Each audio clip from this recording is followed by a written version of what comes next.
are they? Yes, Doctor. And the police are particularly anxious that the cause of death be determined at the earliest possible moment. It's a pity. She was a very beautiful woman. One hates to perform an autopsy on a beautiful woman. But you've no other choice, Doctor. Most unusual. There are no marks of violence on the body. What do they suspect? Poison? Have they any idea? My understanding is, Doctor, that the authorities are entirely at sea as to how she was killed. They know why, but, and they also have the fellow who killed her. But... Yes, that doesn't matter. That's none of our business. Our business is to find out what killed her. And yet, one often wonders, what could have caused the last thought that was cut off by death? If it was spoken now, what would it be?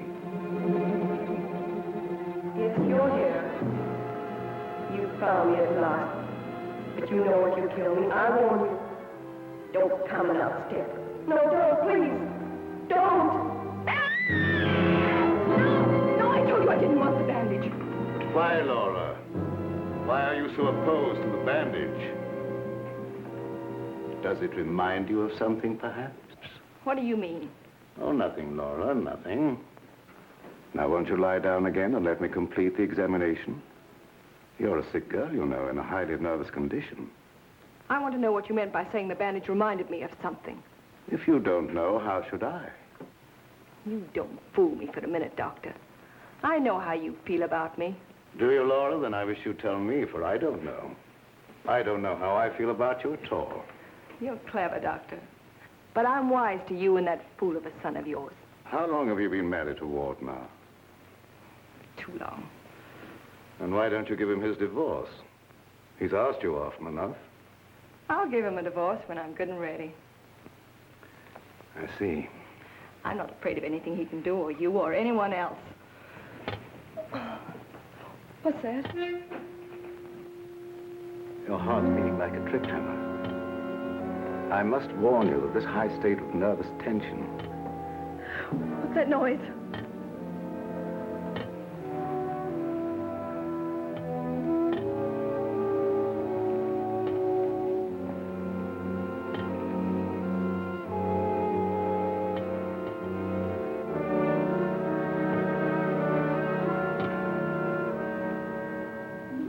It's only a branch tapping against the window. Now, my dear Laura, if you want me to help you, you must tell me what it is you fear. I told you I'm not afraid of anything. I know what's going on here. Someone's trying to scare me out, but it won't work, see? Here I am, and here I'll stay until I rot. I'm afraid there's more truth in that than you suspect. Laura, I must ask you not to cause Father any more trouble. I don't want you threatening him, you hear? You too. You're so cute. I'm sure you want to be alone. You're not going to make him pay for my mistake. What are you going to do about it? I'd like to. You'd like to choke me, wouldn't you, Ward? You haven't got the nerve. Here. This is the only thing you ever gave me.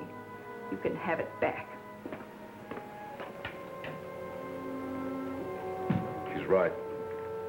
I gave her this when we were married. It's the only gift that ever passed between us. Ward, what do you propose to do about Laura? What can I do? She won't leave me. She won't give me a divorce. Well, things can't go on this way, you know. Dad, what is the matter with her? What do you think is wrong? I don't know. She wasn't this way until she began getting those letters from abroad, you remember? Yes, it had something to do with those letters. But you would have thought that when they stopped coming, that... What is it, Elizabeth? There's a patient, Doctor, a Mrs. Williams. Williams? That's the name she gave, and she's decked out like she's going to a horse show. I can't see anyone today. Ask her to make another appointment. Dad, please don't let what has happened interfere with your practice. Oh, very well. Send her in a few minutes. Sure, Doctor. Oh, yeah, that Bill Raymond's waiting. Do you want to see him? Who's he? That private cop who's always hanging around just hoping somebody gets murdered. Oh, yes. He's probably come for his check. Take care of it, will you, Ward? Yes. Lilibet, Yes. this for you. Gee. Thanks, Mr. Warren. But this belongs to Mrs. Van E, doesn't it? Not anymore. It's all yours. She won't get sore, will she? I don't want to have any trouble with her. You know how she is. I know. We all know Lilibet. And I want to thank you for your patience. Run along now, Lilibet. Yes, Doctor.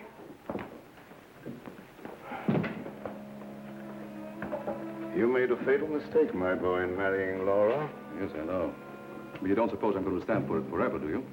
No, I don't. And I don't think it will be necessary. Do you have a plan? I think it'll be better if you leave everything to me. From the day a mysterious caller came to see Dr. Van E. Oh, yes, I remember now, Mrs. Williams. I spoke to you this morning on the telephone. I'm sorry, but I can't tell you any more now than I told you then. Oh, naturally, Doctor. I did not mean to imply that there were any abnormal goings-on here. I assure you there is not, Mrs. Williams, nor will there be. Nevertheless, Doctor, the way you were described to me and the way your place was described to me, I am certain that I am in the right place. May I ask from whom you obtained these descriptions? From a friend, Doctor. A mutual friend. Lilibet, the woman I love. Can't we be friends? Stop tracking your big flat feet after me wherever I go. I've got things to do. Oh, gee, it's wonderful just to see you around, busying yourself, the little housewife. I never knew the cop who didn't love to stand around and watch other people work. Mrs. Williams, it's obvious from your conversation that you've come into possession of certain facts concerning my past. I know of only one person who could have given you that information, and it was my belief, yes, even my hope. That person was dead. But let me say that even if that person were alive, I should not submit to blackmail from you or from anyone else. You show great courage, Doctor, for one in your unusual position. There has been no question of blackmail. I came here seeking your cooperation, which you have refused to give. So, let us call the matter closed. Thank you. Au revoir, Doctor.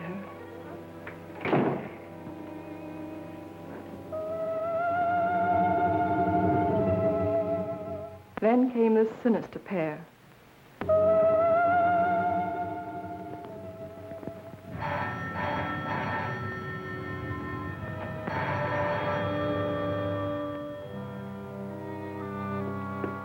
My little guardian of the doorbell. If you had waited another second, Inigo and I should have kicked the door in. Yes, sir.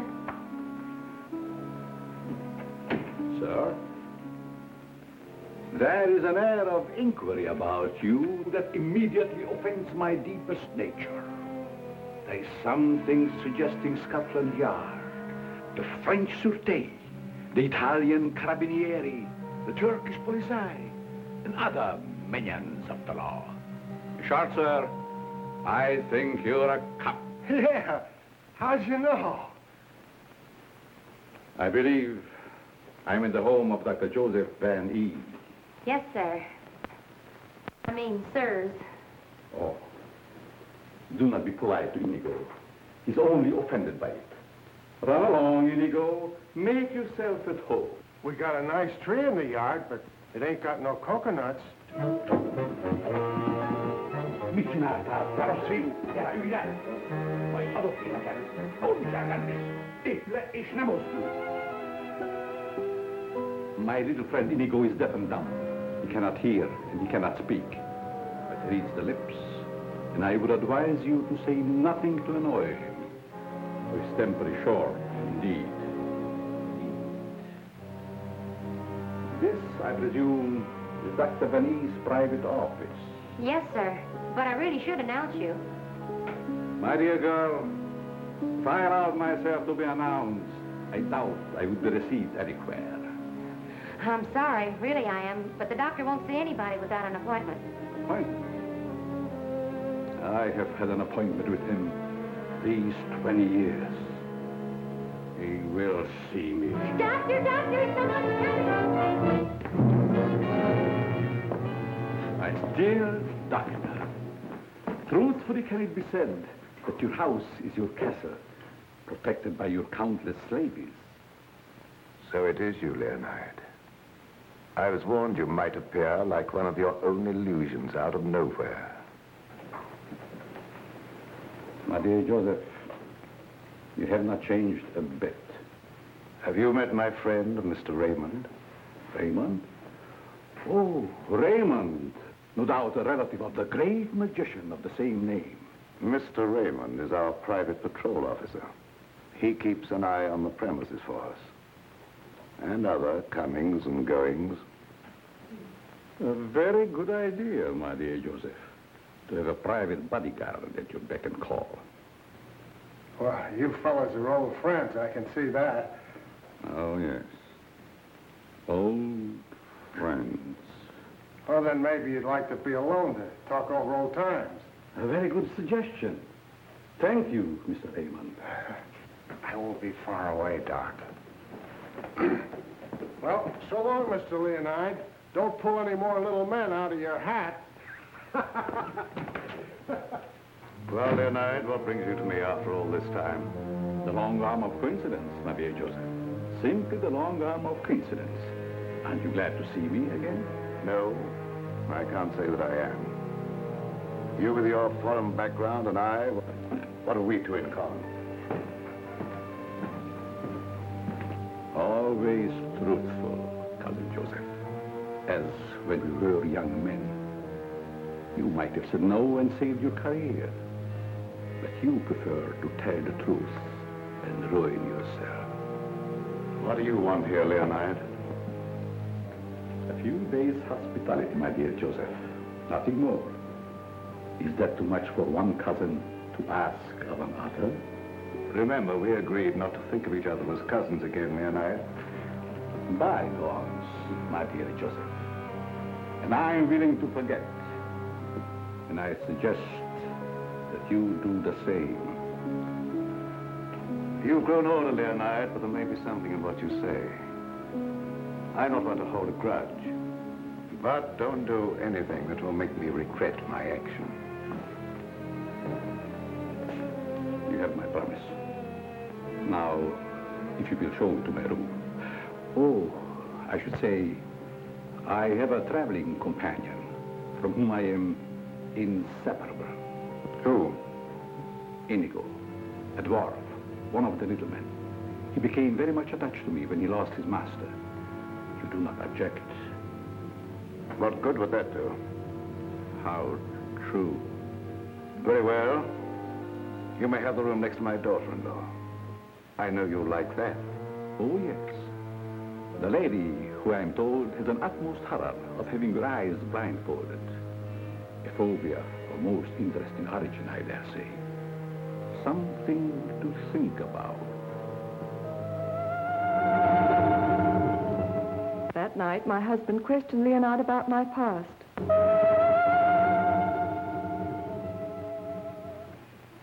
Cousin Leo. Oh, my dear Ward.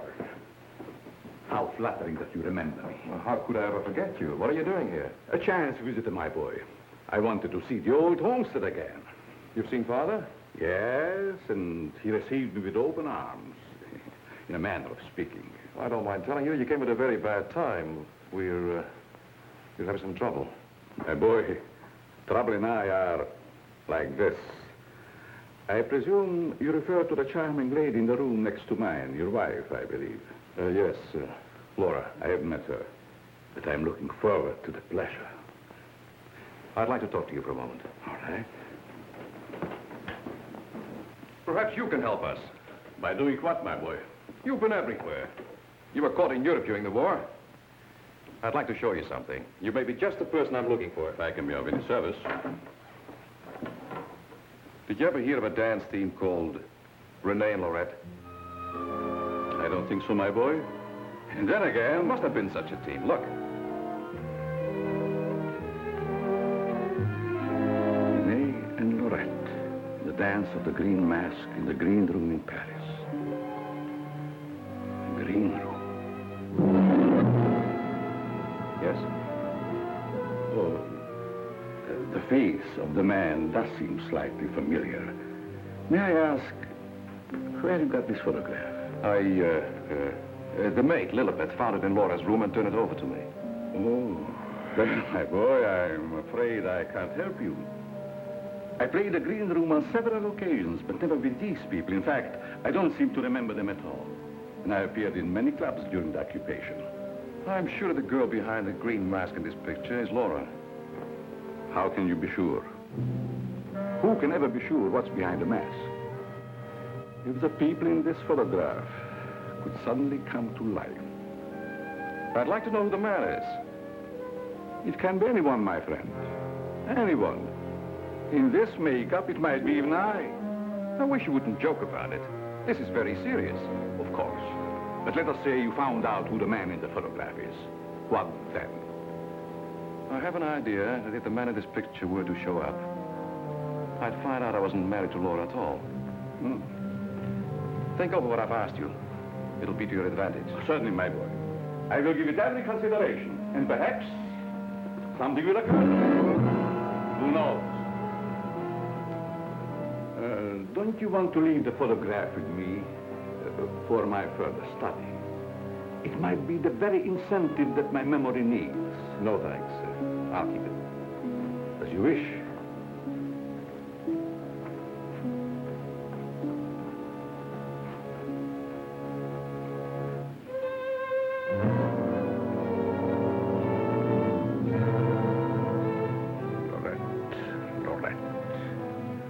I'll make a bet the man in green will get you yet.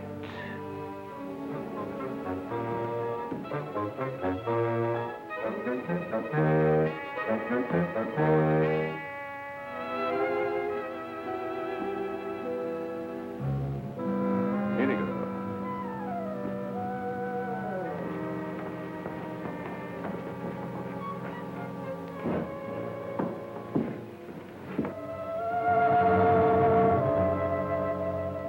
A gruesome surprise was in store for me the following morning.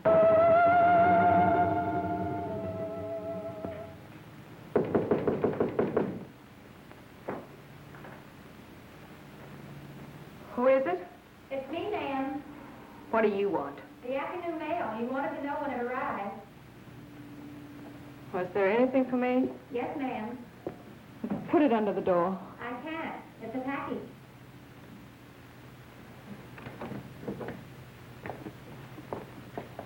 What's in it? I don't know. It's against postal regulations to open other people's mail. That's never stopped you before. I'd like to know what you mean by that remark, ma'am. Oh, shut up and get out. Don't you want me to help you open No, it? I don't. Get out. It's addressed to you in green ink with a warning. Look out for the man with the green mask.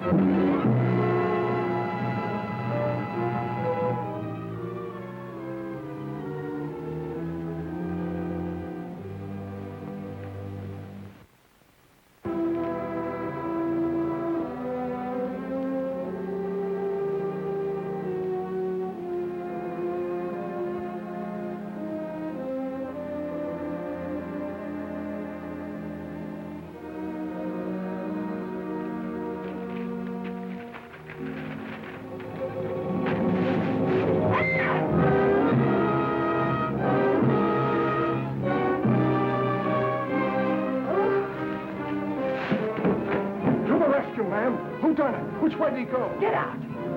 Get out. I just heard you yell. I was hoping it was a murder at least. Get out. I tell you, you have no business here. Well, but you don't understand. I'm supposed to be here. That's what I'm being paid for. Paid? Yeah.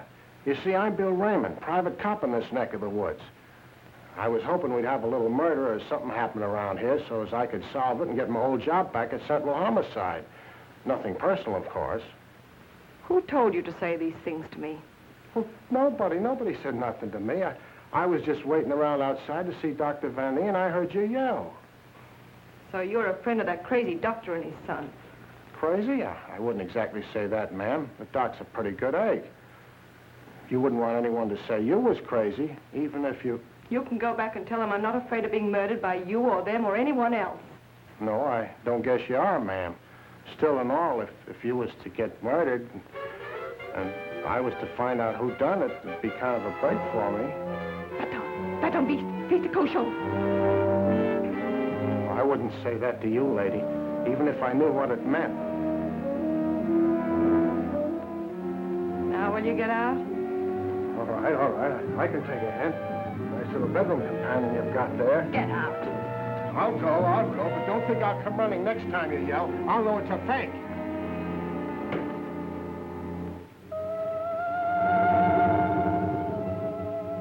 I became afraid and my mind started to crack.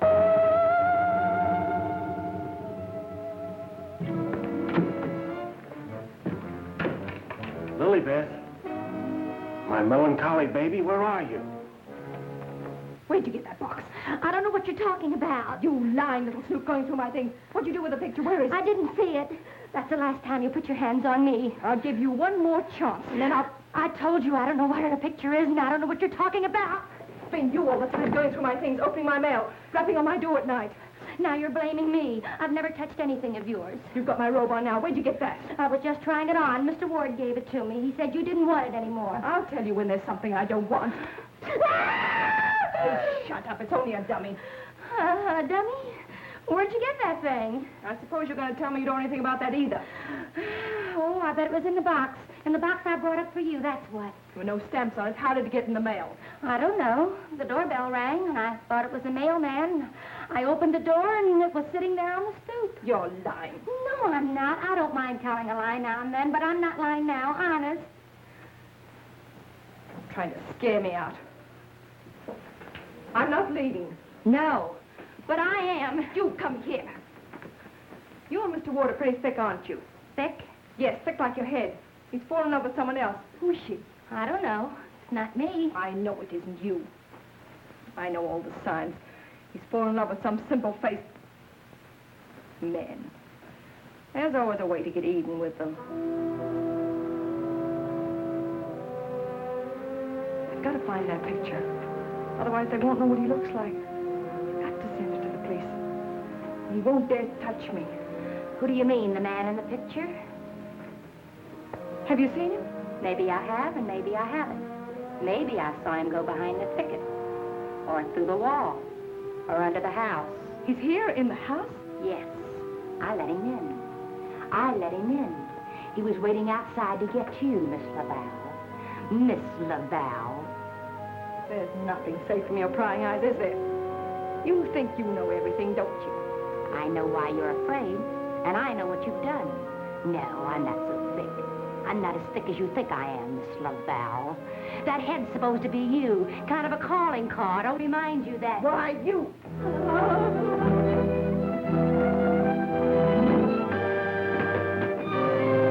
Excuse me, lady.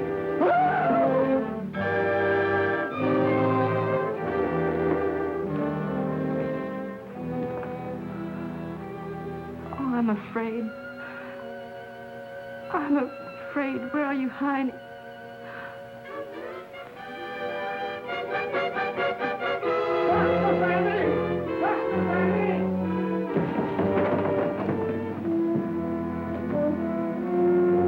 Dr. Vanny! Dr. Vanny! Doc. Fun is fun. But after all, there ain't nothing in my contract that says I gotta... Well, now I ask, is that anything to be playing football with? Where did you get that, Raymond? Miss Vanny chucked it at me like I was a pass receiver for a football team. And I'm all out of practice. Let me see it. This comes from a group of anatomical specimens that was locked in a room in the cellar. How did you happen to get it? That's what I'm trying to tell you. There I was, outside her door, strictly minding my own business, understand? Listening at the keyhole. I don't think that belongs in the realm of your duties, Raymond. But, Doc, there were screams inside. You gotta admit it's within the longitude of my profession to make with an investigatory reaction there, too. What am I saying? I don't understand how his head got from its locked room in the cellar. Well, the way I heard it, it was sent to Mrs. Vanny. That was rather a gruesome practical joke. Why, your anatomical locker hasn't been opened for ages. I think you once told me you'd lost the only key to it. I know. There is no key to my knowledge. Why, that thing didn't walk out of the room by itself. Hardly. Doc, I'm worried. What about, Raymond? Well, now, take this head business. The whole thing don't seem hardly serious to me. I think that if it's all the same to you, I better be checking along to other duties. You're not afraid, are you, Raymond? Who, me? Scared? It's just that I don't think that there's going to be any murder here done after all. That's too bad. Well, it's not your fault, I guess. It's just not my lucky day, that's all. Thank you, Lilibet. Oh, Miss Lilibet, have you a little more coffee in the kitchen? What happened to the 3 gallons I already gave you today?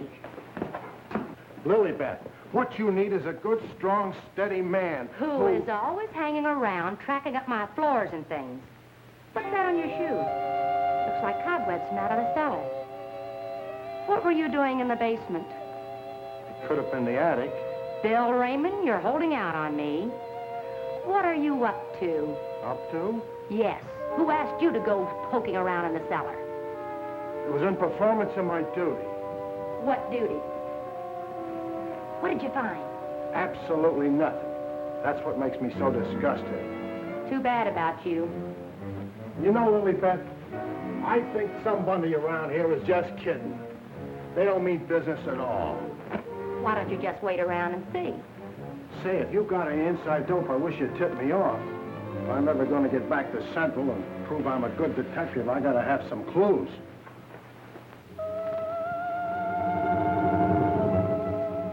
Yes, I was scared. Scared of my life.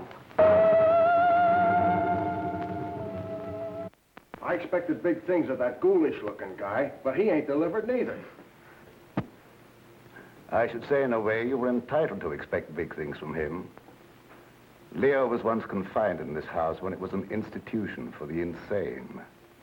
Nerves, you know. Do tell. Well, then, he must know his way around the place, huh? I understand while he was here, he engineered an immense number of secret passages through which the guards could keep an eye on the inmates at night. Finally, he took one of these passages into the outside world, and we heard later he'd been seen in Europe. Ah, Europe. That's where history's being made today. Gee, I'd love to travel and... Well, perhaps you'll have an opportunity someday. Not if something don't happen around here pretty soon to make me famous. That Lilibet. I've been trying to get a cup of coffee off of her all day. She don't care what happens to my metabolism. Metabolism. That's a good word. I wonder what it means.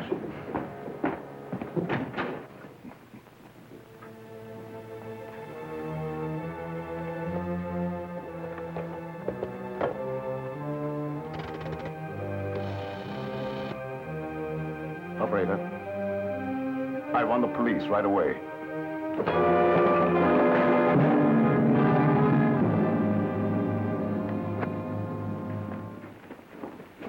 Stop crowding me.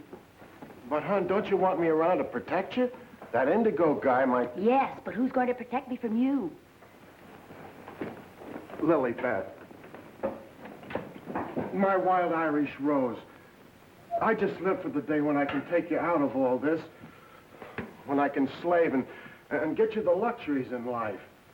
Gee, I'd gladly work my fingers to the bone to buy you expensive motor cars and furs and jewels and things and serve you breakfast in bed.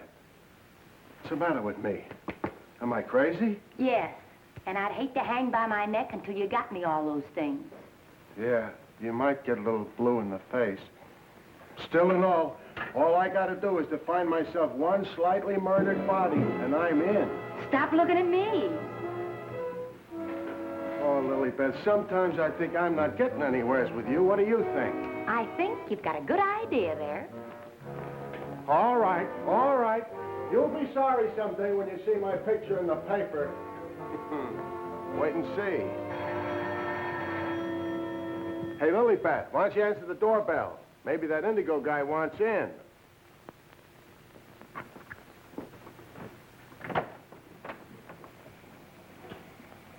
The doctor ain't home. You'll have to call some other time. Don't be silly. Don't say I didn't tell you. Close the door on your way out. Hey, wait a minute. Well, if it isn't Bull Raymond. Shh, Terry. You trying to ruin me?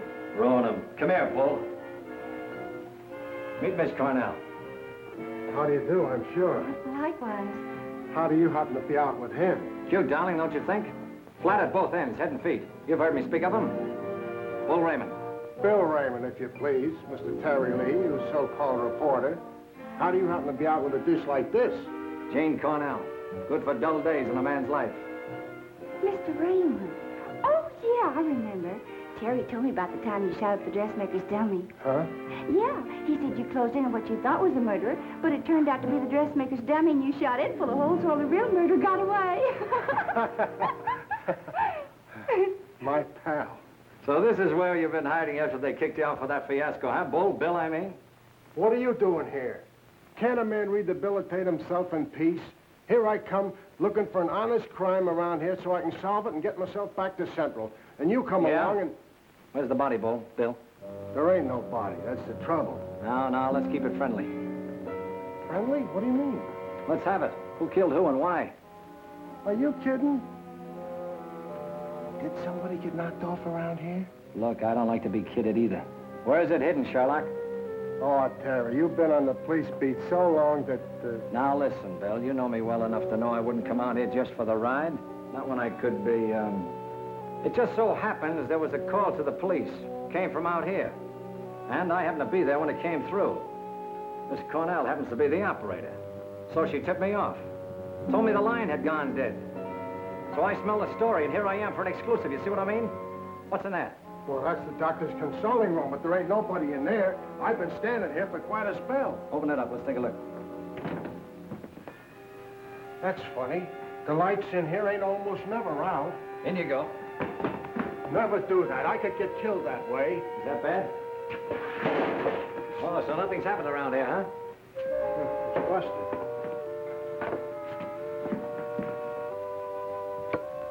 There, see? Like I said, there ain't nobody here.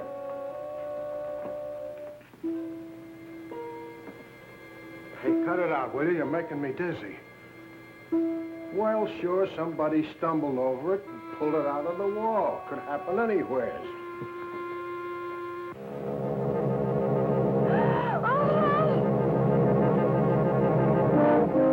Wants to shake hands with you, Bill.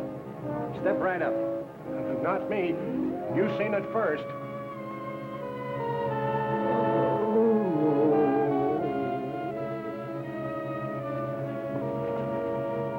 Doc! Raymond, did you try and kill me? Oh, why, Doc, why should I do that? You ain't paid me for last month yet. How long you been here? Now, let me see. I was going to make a telephone call when... Somebody conked you, huh, Doctor? Then rip the telephone wire out? Yes, I imagine that is about what happened. Who are these people? Well, they're all right, Doc. This is Terry Lee and Miss Cornell from the Times. We don't want any reporters here. Nothing's happened. Look, Doctor, nobody ever wants reporters, but then something happens, and there they are. But nothing has happened. I fell and hurt my head. Oh, I see. Then you got up again, put yourself on the table, and got all nice and pretty in that shroud there. You won't get any story here. And now, if you'll excuse me, I have some work to do. Doctor, do you mind if we stick around for a while, seeing that nothing's happened? Well, why not? Very well, you may stay for a while, but I warn you, if you make yourselves objectionable in any way, I'll have Raymond throw you out. Well, come on. You heard what the doctor said. He's busy. Get out of the office.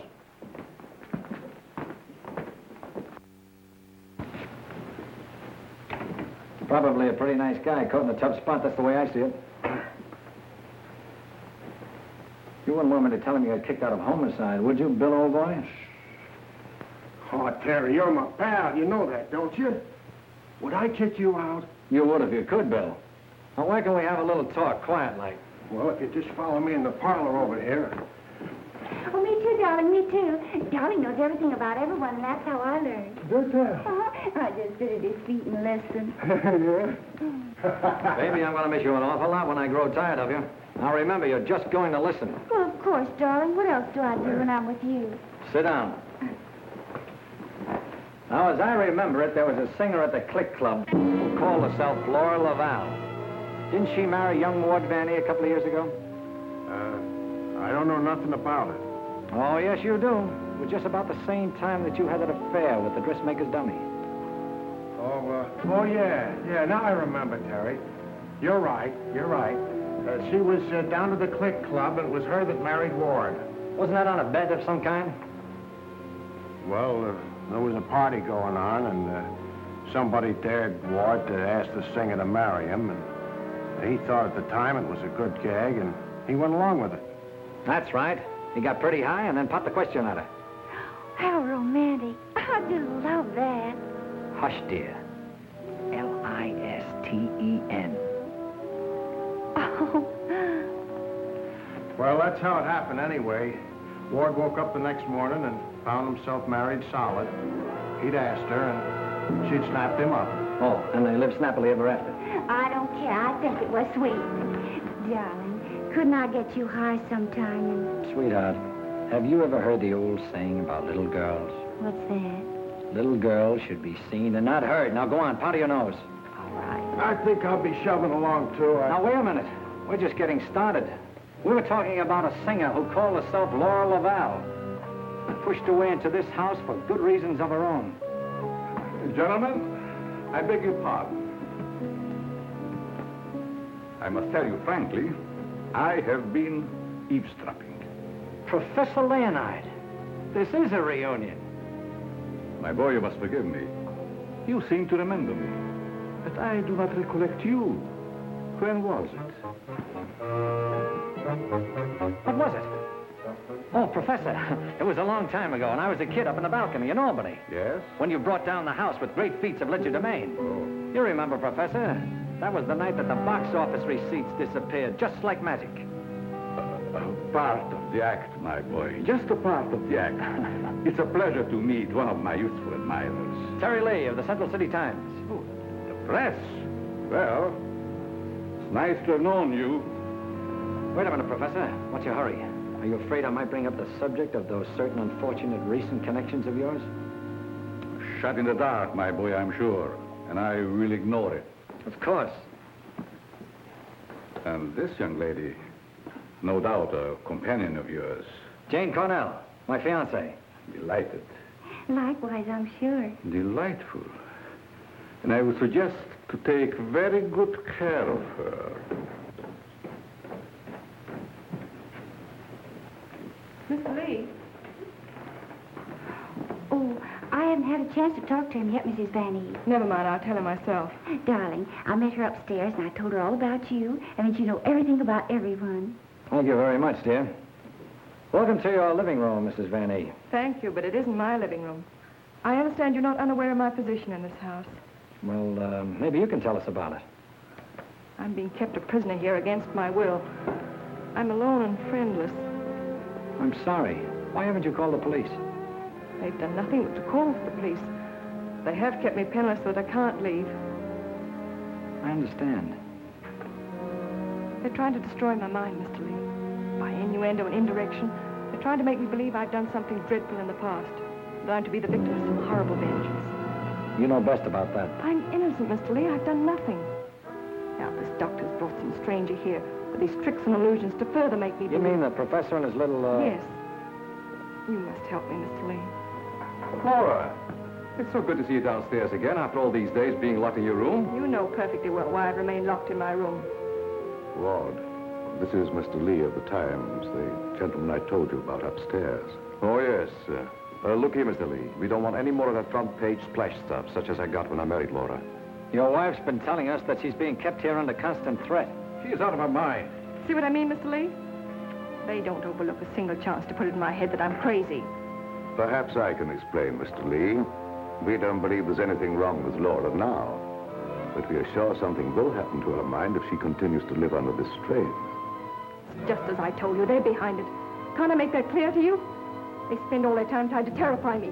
They write me letters in green ink. They send me dummy heads wrapped in green paper. Anything to frighten me so I can't sleep. I can't think. The only thought in my head is that I'm going to be killed.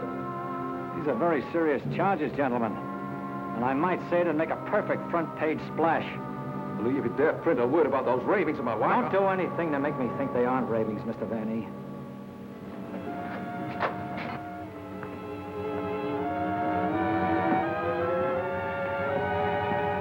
He said to put the blindfold on, and you will know the truth. No!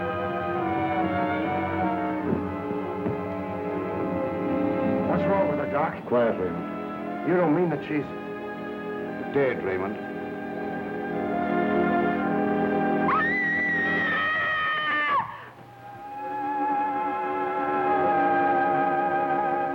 Then I knew that he was here.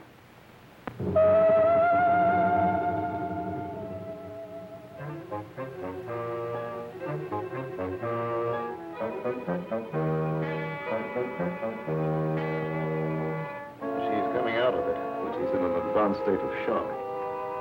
May be necessary to administer a sedative. That's intended to shut her up. I'd like to hear her do some more talking, Doctor.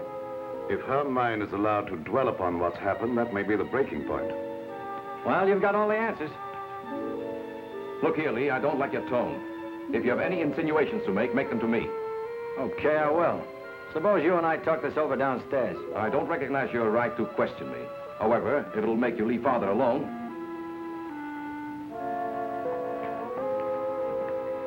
Bill, fix yourself a chair right outside the door and don't leave until I get back. Sure. But what about Lily Pad? Don't she write nothing around here? Now, Lee, first I'd like to see your credentials.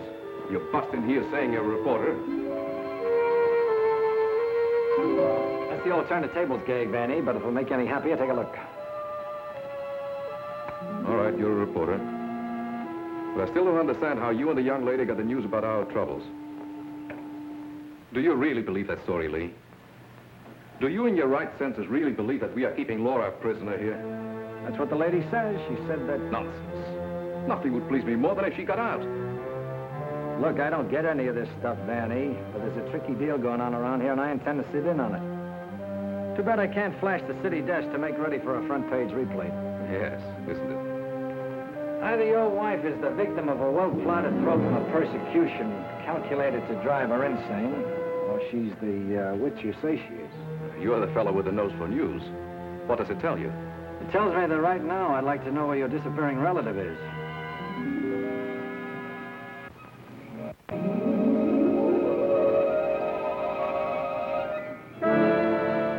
Get back, you fool. What's out there? I have a right to know.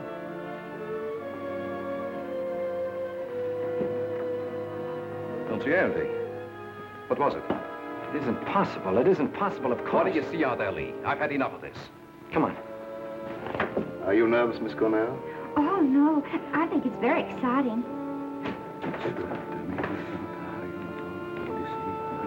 Well, Professor, I thought I just saw you outside banging at the moon. You disturbed her sleep. Poor child. Where have you been? How will you start acting normally for a change? You're bringing suspicion upon all of us. I, my boy? What have I done? Suppose you tell us. Has no one arranged to silence you yet, Mr. Lee? What a pity. I don't silence very easy, Professor, and it'd take a lot more than what you've done to her. Do you suggest that I had a hand in that poor girl's unfortunate demise? Why don't you behave yourself, Professor? Mr. Van E here has the right idea. You're just gumming up the works. I did my humble best. Who are you working for? What do you expect to get out of it? I'm discharging a debt, Mr. Lee. A debt contracted many years ago. Now, are you any wiser than you were a moment ago? No, but I'm beginning to get a general idea. By the way, how's that little girl of yours? I hope fervently that nothing happened to her. She would look so beautiful lying here. Look, Professor, I may not have been very smart in bringing Miss Cornell here, but if I thought you had any plan to do that... Why do you persist in making me the villain, Mr. Lee?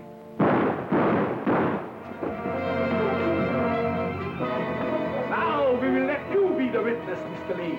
I am here. The sounds came from upstairs, right? Always reliable. Now what do you rehearse? In there, Terry. In there. It's murder.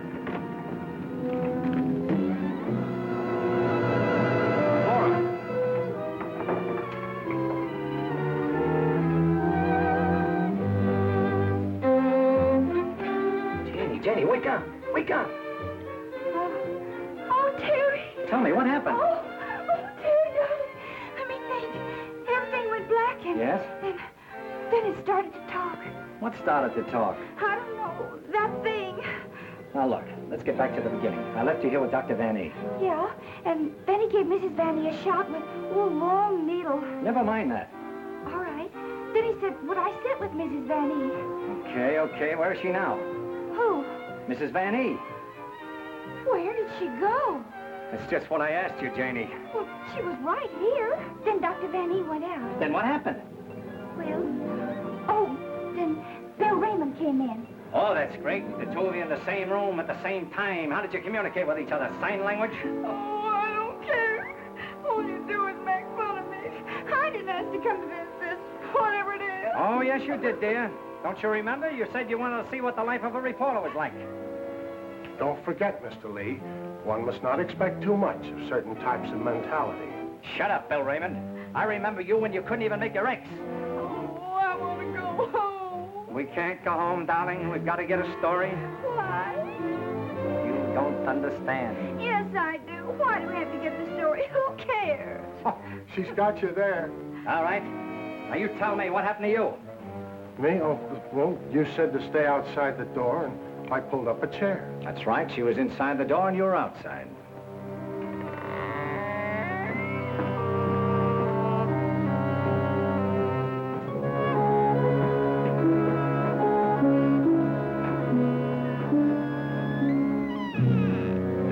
Then come that odor of heavenly perfume. That was an lily pad.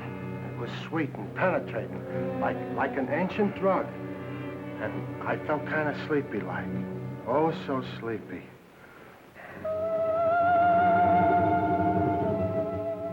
At last, he had me under his power.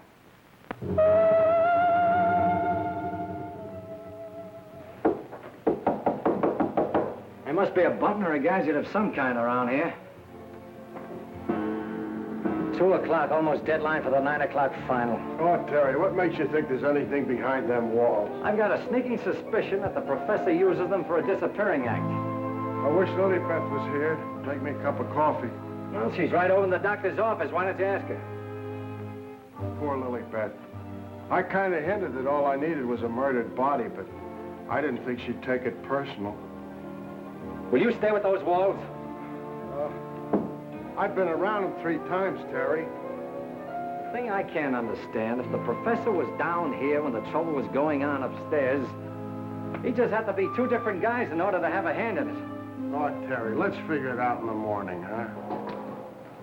What's that?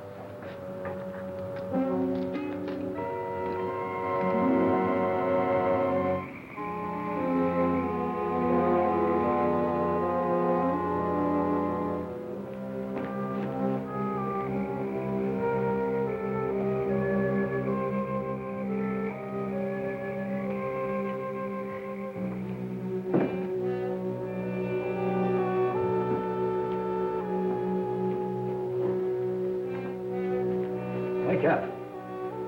Either something or somebody opened the front door. Oh, that's the shortest night's sleep I've had in a long time. All right. Now that you're good and rested, let's see if we can understand what happened upstairs.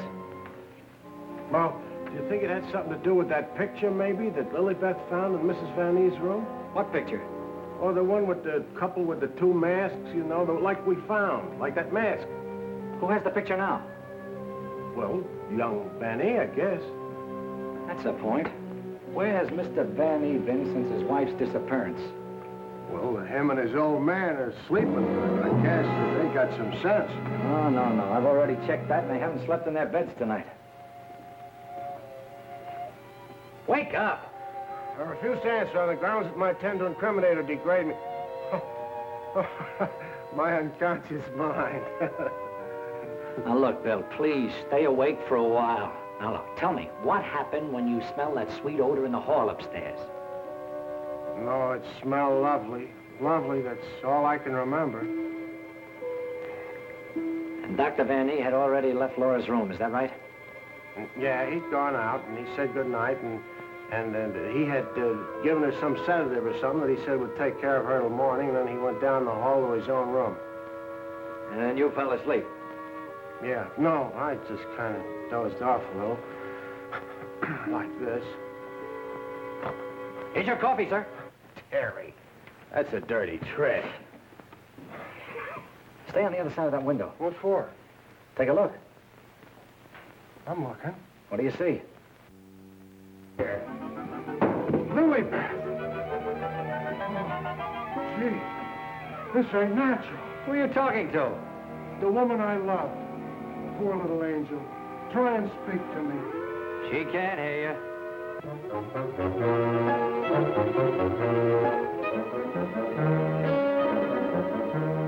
What was you doing outside? You're supposed to be dead. Now you stay right here, honey. I gotta catch that guy in the shrubbery. Oh, gee. What are you doing to me, Lilybeth? I got work to do. Lilybeth, be reasonable, will you? If you don't cooperate, I'll never get back to Central. Never mind, Raymond. Take care of Lilybeth. Lilybeth! Yeah, that's who it was. I opened the door and she fell right in my arms. Like she had something special to tell me. You notice that fragrance about her? And to think this wilted flower was once even as you and I. Take her back into Dr. Van E's office. What's she doing wandering around? She's supposed to be a corpse. What happened to that guy outside? Never mind. You found her. I never knew she was lost. I missed her. I missed her from my office. Will you please take her back? What are you going to do? Yes, Doctor, and what have you been doing? We've turned this house upside down trying to find you. Hardly that, young man. If you'd done that, you would have found me. Now, Raymond, we can't allow this girl to remain in this condition any longer. But what can you do? She looks like a perfect stiff to me. Bring him into my office. Oh, Doctor, this may not be any news to you, but your daughter-in-law has disappeared. Oh, how dreadful. But let us say somewhat overdue, eh, Mr. Lee? You don't seem very surprised to hear about it. Young man, when you've been devoutly praying for something to happen, you accept your good fortune without question.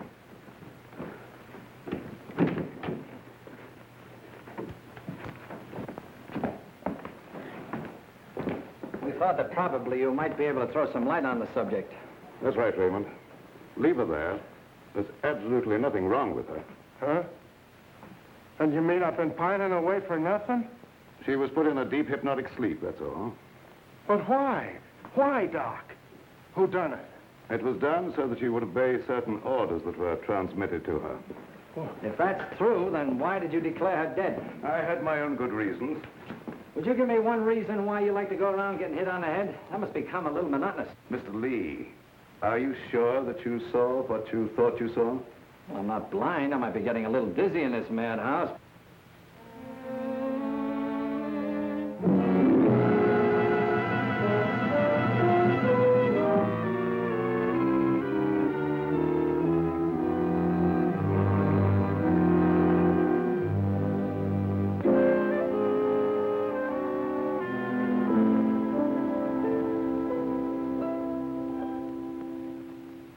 You know, Doctor, morning isn't very far off. And when the police get here, you've got an awful lot of explaining to do. You're in this up to your neck. By morning, let us hope no explanations will be necessary. Everything will have explained itself. Poor little sleeping beauty. Do you suppose someone thought she looked weak-minded and picked her out to carry out his commands? That's not always the case, Raymond. If Lee and I were here, we could settle this case very quickly. Gentlemen, it is my peculiar misfortune to always be in a position where I may eavesdrop. How can I be of service, Cousin Joseph? Oh, Professor. Ask me no questions, my friend, and I will tell you no lies. Leonard, you could undo certain mischief that has been done this girl. I know you can help if you will. I could, my dear Joseph. But I will not bring down the wrath of the unknown madman who is loose about these premises. It is a matter of self-preservation. I had nothing to do with hypnotizing this girl. I have an idea that she may have already carried out the unknown's orders and that he no longer needs her. Nevertheless, my dear Joseph, you must excuse me. Just a minute, Professor. I wonder what would happen, Professor, if in connection with your sudden reappearance here, somebody dug up the old story of why you swindled Dr. Van E and then ran off and let him take the rap. I will not be blackmailed, Mr. Lee. And I observe again that you're a young man who knows too much for his own good. And I would also like to know where you obtained all this information. You're extremely young to have your fingertips on events of 20 years ago. I have a memory like an elephant. I never forget something once I hear it. I'm a sharpie, Professor. As every one of you will admit before morning. Now, Doctor, I'd like to bore you with a few questions. I wouldn't mind, young man, if you had the slightest idea of what you were looking for. Maybe if we start back to the time around midnight, when you administered what you call a sedative to your daughter-in-law. Are you inferring that I had anything to do with Laura's disappearance? Why do you keep evading the issue, Doctor? You know you'll have to confess when the police get here anyway. I would remind you, young man, that you're making a direct accusation, and I refuse to answer. Look, I want the facts and I want them now. Let's cut out the mulberry bush routine. Listen, Bill, you're supposed to be a cop and you want to get back to homicide. Help me make the doctor loosen up. He knows a lot more than he's telling. Well, sure, I'll help Terry, but first let's get Lilybeth out of this. Maybe she can tell us something. Yes, Mr. Lee, it seems to me that you're not too anxious to have Lilybeth restored to consciousness.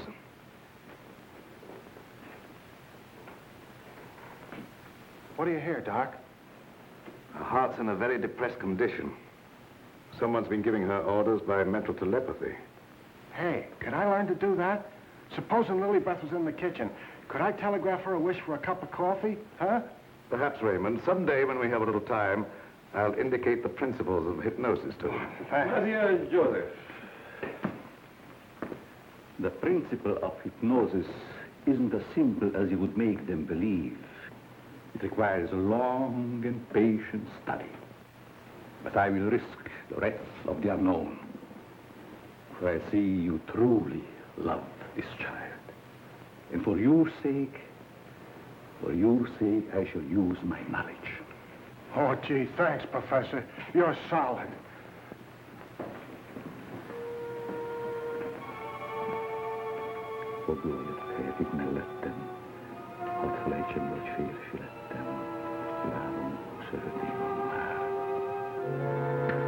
Wake up. Wake up. Lilybeth, darling. Keep your big hands to yourself. What are you slapping me for? Professor, put her back to sleep. It's better that way. What have you been doing to me? Me? What have I been doing? Yes, what have you been doing? You gotta learn me that hypnotism trick. It's my only chance. Tell me, Lilybeth, what happened? Well, I can't seem to remember it. It all seems like a dream. Did you see anyone? No. But I do remember a perfume, a sweet odor. Yes, go on. Terry, darling. Oh, Terry, darling. Yes, Jane. What is it? Is it Halloween? No, it isn't. Then why was that green face bobbing up at the window? What? Yeah, a green face just like the one I saw in Miss Van E's room. You saw a green face in Mrs. Van E's room? Yes, darling, that's what she was shooting at. I mentioned it to you, but you're so scatterbrained. Yes, dear, I'm scatterbrained. Does your mind feel rested now and everything after your nap? Mm-hmm. That's a good girl. Now, come on, tell me, what happened? Oh, don't yell at me. I can tell you just how it happened. We were alone in the room, and Laura was going to sleep. And then she said, oh, take away the bandage. And I said, what bandage? And then she said, oh, don't shoot me. I didn't mean to do it. And then, the room got awfully black. I think somebody must have turned off the lights. Just like that. Go ahead, you're doing fine. Well... Yeah, the lights had already gone out. Uh-huh. And the room got awfully dark. You've already said that. Think hard now. You saw a green mask. It came out of the wardrobe. Like a moth? Yes, darling, just like a moth. Oh, how clever of you. It was just like a great big moth, and it flew around and Please around, don't around. make yourself any dizzier than you are. Now tell me the rest of it. Well, I just don't see how you could remember that it was like a great big moth. And did you see it? Was you there hiding in the wardrobe, maybe? No, I wasn't in the wardrobe. Now, look, Jane, please, be yourself. No, I mean, don't be yourself. Just relax. Relax. Mr. Lee, just a moment. Where were you? Were you upstairs? No, I was down here talking with your son. And by the way, where is he? Here I am, Mr. Lee. What can I do for you? Will you stop it? Yes, I was listening outside the door. You haven't answered my father's question yet. Oh, come on, take it easy, take it easy. Maybe you can tell us where you've been, Mr. Vanny. Of course you don't know anything about your wife's whereabouts. Oh, go on, tell him where she is. I want to go home. I'm hungry. Quiet, everybody, quiet! Laura! Don't. No, don't. Don't.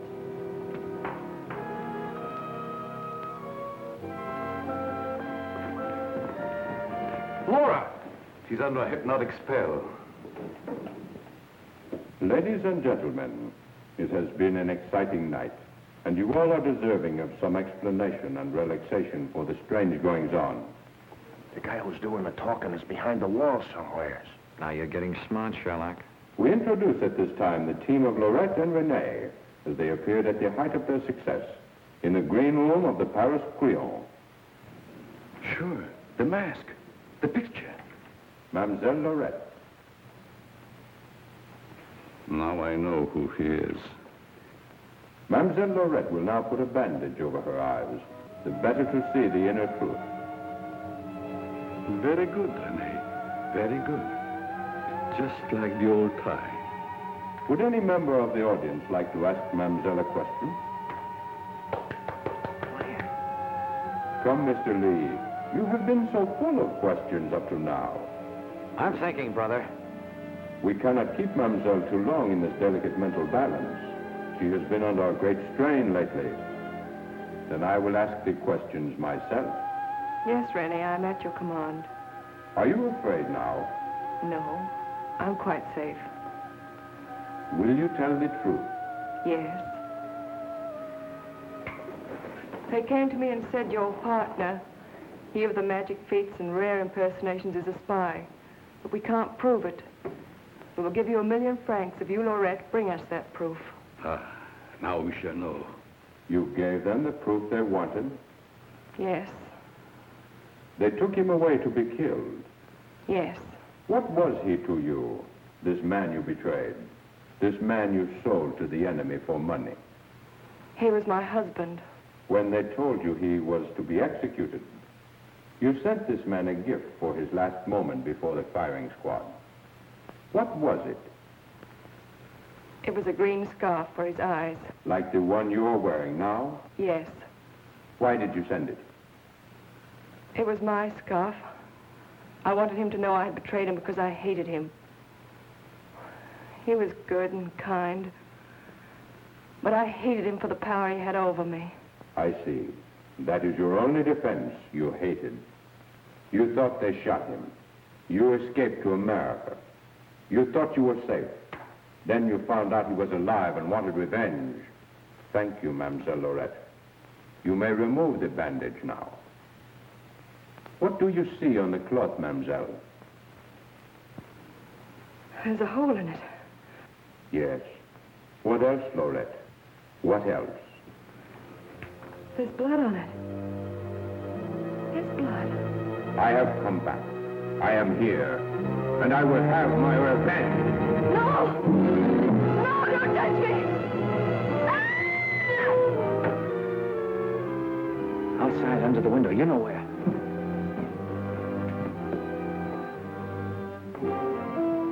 Yes, he had his revenge. She's been living in mortal terror that he'd find her. Just a minute, lady. You ain't going nowheres. Well, if it ain't Mrs. Williams. Come along with me. Come on. You want me to slug you? Get inside. Hey, Terry, come here. Get a load of this. There's your man. At last I caught me a murderer. You're wrong. I never laid a hand on her. Nay, my boy, you kept your promise to me. You said you wouldn't touch her. But she's dead, ain't she? And you ain't going nowhere till we find out what killed her. And you, Professor, you know too much for your own good. I'm holding you, too. Now you're getting smart, Bill. Well, Professor, I see you two know each other. Yes. Rene was my assistant. I taught him everything he knows. He went out for himself and became a success. Later, we met in a concentration camp. And here we are. A small world, Mr. Lee. A small world, indeed. Terry, place where you get the marriage licenses? No, dear, this is the morgue. The morgue. Oh, darling, you say the cutest thing. The mark. Oh! Never mind, dear. You just stay right here. Nobody will get you. Oh, but... Well, Doctor, got anything to add to my story of the year? Who's this Renee? Renee was her husband. She turned him over for a sum. Figured the Nazis would take care of him, but he had ideas of his own. Look, Doc, was it murder? Do I finally get a break? Was she murdered? We're sending the report to the police. What does it say? Oh, come on, Doctor. Don't hold out on us. I didn't understand it at first, but I do now. There were no marks of violence on the body, and we found no internal disturbances. What does this all add up to, Doctor? Yes, let's have it. She was literally scared to death.